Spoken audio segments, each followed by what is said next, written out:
Now, in some of the videos that I've seen of yours, you actually you show some of your studio. You have a sick studio, man. Oh, I thanks. really, it's a really cool setup you have, and if people want to check out your channel, which by the way there are links to your Instagram and your YouTube channel in the description if people want to go check that out. You could check out some of the stuff. You got some pretty sweet gear. So how long have you been like what's your recording process, and like how long have you been recording? Do you record just yourself or No, other I artists? do. No, I record other people too.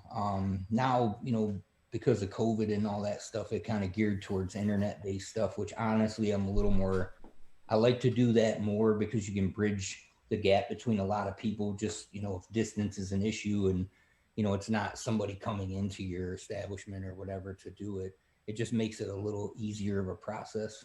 Um, Mm-hmm. some senses, just from a time, it's like texting versus calling. If I text you, you could get back to me at your convenience. If I call you, you got to pick up right now and you got to stop with, it's that kind of thing. So, um, I've been doing recording. Honestly, it's funny because I was in bands and stuff for a while, and it just kind of petered out. We did some really good stuff and made some really good music, but I always felt like the process of my songwriting was not, it never not that songs came out bad, they just never came out the way that I intended them to come out. Mm. Because when you get a ton of people with creative influence together, I can't tell you, hey Jacob, I need you to play this lick on this guitar exactly this way, and I need you, Yeah. and then you're looking at me like, that's what midi's for. Like, I'm not that.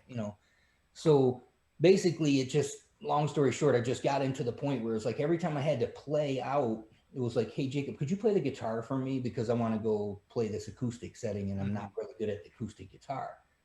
Then I said, no, I'm not doing this anymore. So I got into self-teaching myself how to play stuff. And um, I just got into like, okay, if I'm going to do this, I'm also going to learn how to record and produce and mix and all that stuff, because the studio bills when you go elsewhere, especially as a band, can just pile up real quick. So probably 10, 11 years I've been doing it, um, on my own, and it's all been self-taught. I've connected with some people to get some ideas and thoughts and all that stuff, but pretty much been on my own for 10 or 11 years. Very cool. I actually very much relate to that. That similar concept of why I, record everything myself and do everything on my own. It's like you said, the studio bills rack up, and that's why I couldn't afford it when I first started making music. There was no way that I could, spend a couple $100, a couple $1,000, depending on what you're doing, on a single song. When I come from the mentality of like I want to release a lot of music, so like if I was paying regular studio fees, man, I'd be racking up tens of 20 or 30, 40, $50,000 on music. And if that's not coming back in, then it's a serious investment that you're shelving out. So I completely agree. I learned how to record my own stuff, and it's definitely doable, man. I learned so much stuff on YouTube. It's unbelievable. Yeah, and especially connecting with other people too who do it. Just tips and tricks for me is like, I'm always trying to advance people and help when I can. And if it comes back, it comes back. But I feel like it's about being a community. Hmm. It's like when you make music, like I never heard your music before until I caught onto your channel, and then I went and I took upon myself to listen to the music, and I'm like, oh, I love your style. I love what you Well, thank do. you. I love the I don't know if it's the message or whatever, just the positivity of what you're doing. I relate and connect with your music. So for me, if you never put that out there because you were worried about, oh, I don't have the money for a studio, or I don't have the money Mm, for this, that, I would have never gotten to experience your music. Now, anybody can critique someone's mixing and production and way they do stuff and why would it do, but I don't do that. I look at like it's an art. I mean, I look at like, do you know NF? Are you mm-hmm. familiar? Absolutely. I love him. So he said one time in an interview, it's like putting up a little piece of paper about this big and say, if I had to draw a picture on this and the entire world had to critique it, what do you think that would go like? You're getting all kinds of feedback from stuff, but I'm at Sure. a point now where it's like, I don't care. I mean, you can critique my production, you can critique anything you want, but if I get my music to print, it lasts forever. If I don't, it's just stuff on my computer that's just going to sit here. So Yeah. doing it myself, I don't care. I mean, someone, like the last couple songs I did, people were like, oh, you look like you did it on a poor iPhone, or your camera work isn't great or whatever. And it's like, that's my next step, but I don't have the money to go out and hire people to do my music videos because the way Exactly. culture is now, it's like if you don't do a video with a song, you might as well hang it up because people aren't interested in just the song anymore. They want the whole production. It's like you got to do a movie and a song and have it correlate, and it's got to be the right way. Or so I get it. It's a long process. I hear you, man, and that's something I completely relate to, and I think that something that I definitely need to like step in my game with is a bit more of the music video side of things. Because yeah, it definitely. I'm curious on your perspective on that. You mentioned that you think that most people aren't interested in just the songs anymore; they're more interested in songs with videos. What? Why do you say that? Just because the way society is, I feel like just in general, if you said like just teenagers, for example, I consider them screenagers because all they Huh. do is sit in front of their phone, laptop, PC, tablet, Mac, except whatever, whatever. And we're guilty of the same thing. So it's like our attention span's about 6 to 7 seconds before something's got to change, and you go, "Oh, what was that? Oh, and something's got to," it's like we're so attached to that. So like just sitting and listening to a song is difficult for people who don't necessarily appreciate music. Like if you look at the song lengths right now, the radio is about 2:45, and then they're done. Like I do a song that's 3:45, people are like, "Whoa, that was really long," and I'm thinking to myself, "What?"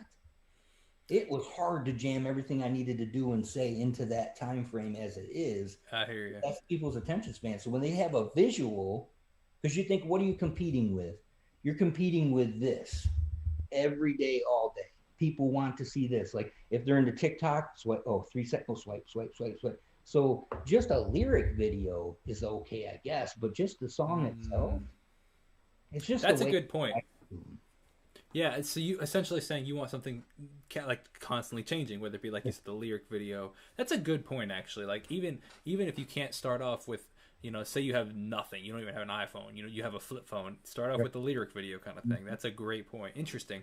And then maybe the step up from there. And I'd love to hear your perspective, but I guess the step up could be from the lyric video. Could be maybe like in what they consider audio visualizers, which is like almost like a performance video, but it's not live kind of thing. Right. Yeah. And then would be like the next would be like a music video, which that's a good point, and it definitely would keep somebody's interest even more. That's a very very interesting point. It's something I myself need to work on for sure. This is what it is, man. I've gotten to it's like now I'm not dropping a song unless I do a video, and I'm not dropping a song unless I feel like it's really good because the bar is way too high for music right now to just drop something to drop something.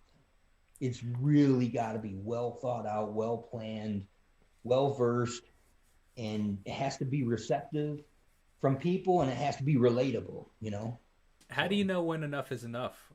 yeah, yeah. Like how do you how personally how do you decide when a song is ready? Yeah, I never, because I go back and listen to songs I've done recently. I'm like, "Oh, I thought this was a good decision," and then there were people who didn't. But then I had to stop worrying about it because when your gut tells you, you'll know. When Mm-hmm. it's ready, you'll know. And you could Mm-hmm. be a perfectionist and whatever else people say. Oh, you got OCD about this, that, and the other thing. But the reality is, like I said, if you put that drawing out for everybody to see, they're going to. This is available to the world, right? Mm-hmm. You're talking about what do we have in America? 329 million people or something Something like like that, that. yeah. And then there's what 7 billion in the world. I mean, it's available to anybody at a click, and it comes to your phone right there, right? So I mean, it's got to be something that's a good representation of what you're trying to do, or else you're opening yourself up, I guess. Yeah, that's interesting. I feel like there's two sides to that coin, and it's a very interesting debate because feel like the other alternative to that coin is like because there are so many people, like everybody's distinction of quality is different. Mm-hmm. Which is also a very interesting thing too. Like you said, you're opening up yourself to a whole bunch of people, and it's really interesting because like you want to put out your best, but who defines what the best is? You know what I mean? Like you You've look at got some of the top songs, and it's like I'm like, I'm pretty sure 98% of my songs are better than that, but that's my personal subjective belief. But then obviously there's a lot of people that are saying the otherwise, and it's very, right. very, very interesting. Yeah, it's tough because you know what else hurts sometimes is like you focus on the things that aren't good, or the reviews that are maybe constructive criticism. Even that in itself gets you a little bit.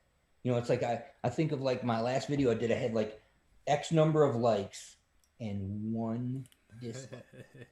And I don't know what that's about. It doesn't matter to me, but it doesn't mean everybody's going to like my music. But Sure.